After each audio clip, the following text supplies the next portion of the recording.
Hey everybody, I'm Katallina, and today we're here to talk about episode 10 of Unnamed Memory.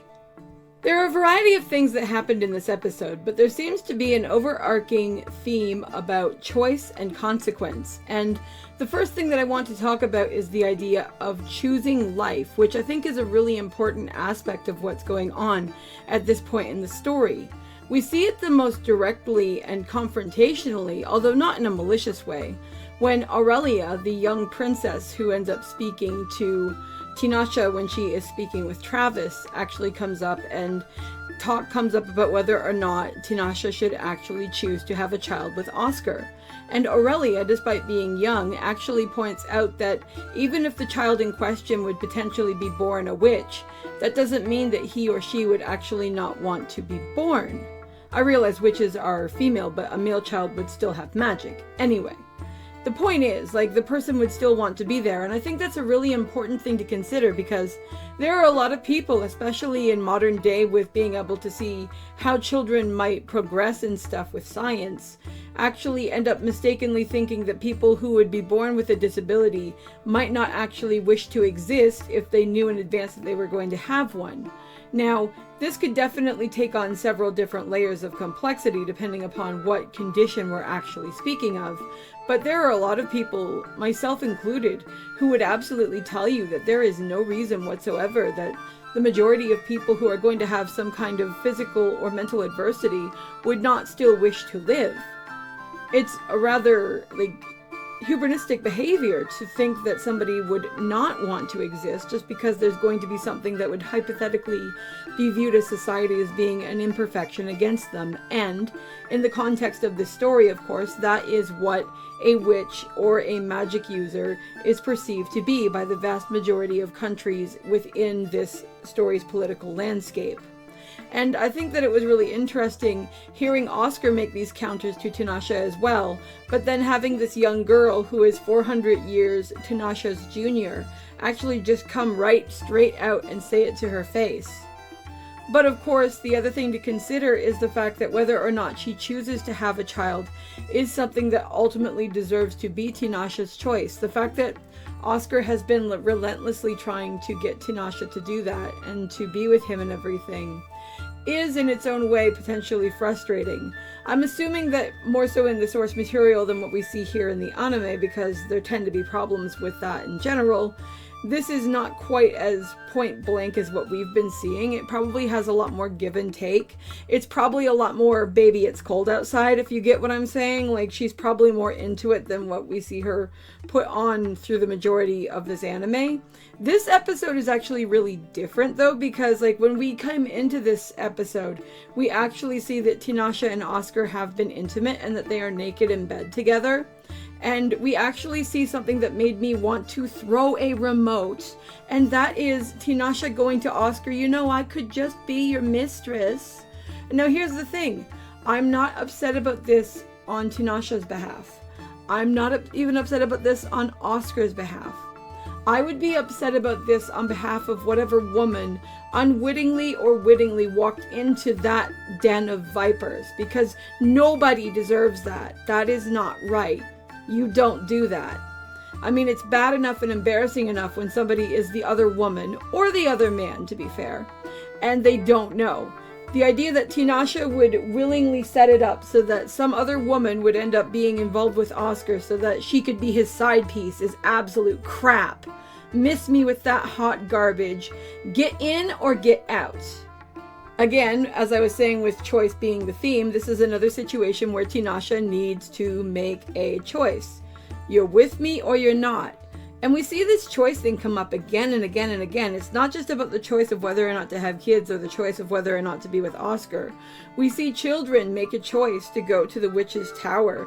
And we see Tinasha actually make a choice to grant them the information they want. And we later see her actually make the thing they wanted to know about, which was snow, which I believe they haven't seen before, come down as they are all riding on horseback. I thought that was a really beautiful moment. I thought that was really cool.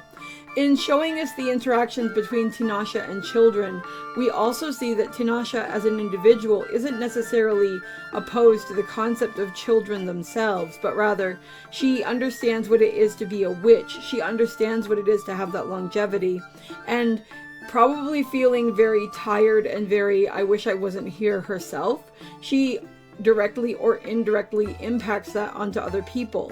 People do this all the time without realizing they do it for any form of malice or anything else. Somebody will think, I wouldn't want this, or I would want this, or I do like this, or I don't like that, and they will figure that other people feel the same way about whatever the thing in question is as they do. Not out of any kind of selfishness or anything, but just because that is at default how people's brains work.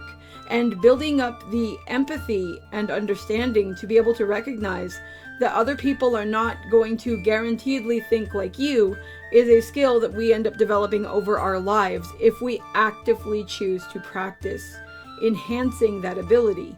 It's not something that comes automatically. It's a form of wisdom, and it comes with time and care and consideration and a desire to understand that other people do not see the world the same way that we do.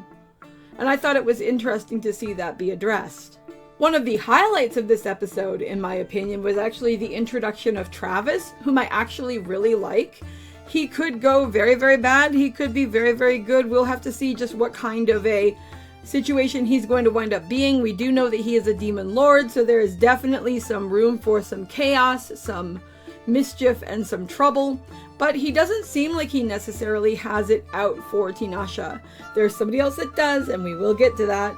But I really liked their overall banter and the overall there was kind of a zip to their overall chemistry together. Not in a romantic sense, but just in a characters being very interesting and playing off of each other way. I thought it was funny when he was all like, yeah, if Oscar was a girl, I'd be fighting you for her. It's like, holy shit, bro. That's not how that goes. I wonder who it is that he has his eye on. Is it the little princess, or is it someone else that's a bit older? We'd have to see.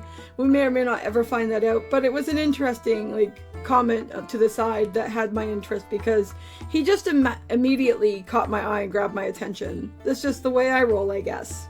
But I thought he was cool, and I wanted to bring that up. Lastly, of course, we need to bring up the fact that there is another witch who has been brought into the picture. I believe she is the witch who cannot be summoned, and we see her talking to a prince of another nation, and they seem to be working together, and their goal seems to be, for whatever number of reasons, to take out Tinasha. Whether it's because the witch wants to control Oscar's kingdom, whether it's because the witch hates Tinasha's guts, it sounds like they have some history and some mean words were said, or whether it's any number of other things, this lady wants Tinasha gone.